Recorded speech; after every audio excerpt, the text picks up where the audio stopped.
3 মাস পরই স্রোত আর সার্থকের ডিভোর্স। হ্যাঁ বন্ধুরা, এমনটাই আমরা দেখতে চলেছি মিঠিজোড়া ধারাবাহিকের নতুন প্রমোতে। তো বিস্তারিত জানতে হলে ভিডিওতে লাইক দিয়ে পুরো ভিডিওটি দেখতে থাকুন। মিঠিজোড়া সিরিয়ালের নতুন এই প্রমোতে দেখা যাবে স্রোত এবং সার্থকের ডিভোর্স হতে চলেছে।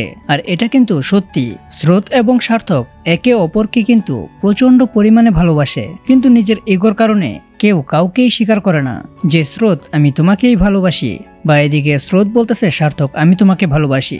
এই কথাগুলো নিজের মুখ ফুটে কেউই বলতে পারে না। দুজনের ভিতরে প্রচন্ড পরিমাণ ইগোর কারণেই এই কাজগুলো করতে পারে না। এদিকে সার্থক চাইতেছে স্রোতকে দিয়ে স্বীকার করাতে যে ও তাকে ভালোবাসে, কিন্তু উল্টো দিকে স্রোতও চাচ্ছে যে সার্থক তাকে বলুক সেও ভালোবাসে, কিন্তু নিজেদের ইগোর কাছে হেরে যাচ্ছে তাদের দুইজনের ভালোবাসা।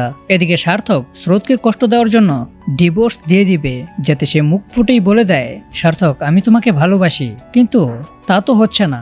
এদিকে স্রোতও বলতেছে হাসতে হাসতে ঠিক আছে ডিভোর্সের ব্যবস্থাটা করো, কিন্তু মনে মনে সে খুব কষ্ট পাচ্ছে।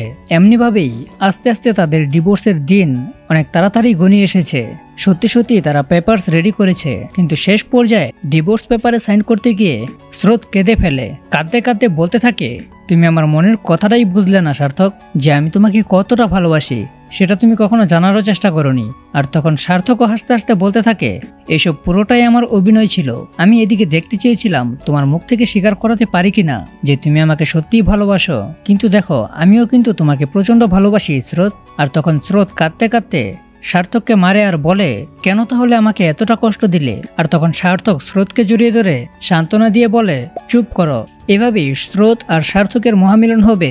তো আপনারা আপনাদের মূল্যবান মতামত কমেন্টে লিখে যান। এরকম নিত্য নতুন সিরিয়ালের আপডেট পেতে এখনই চ্যানেলটা সাবস্ক্রাইব করুন।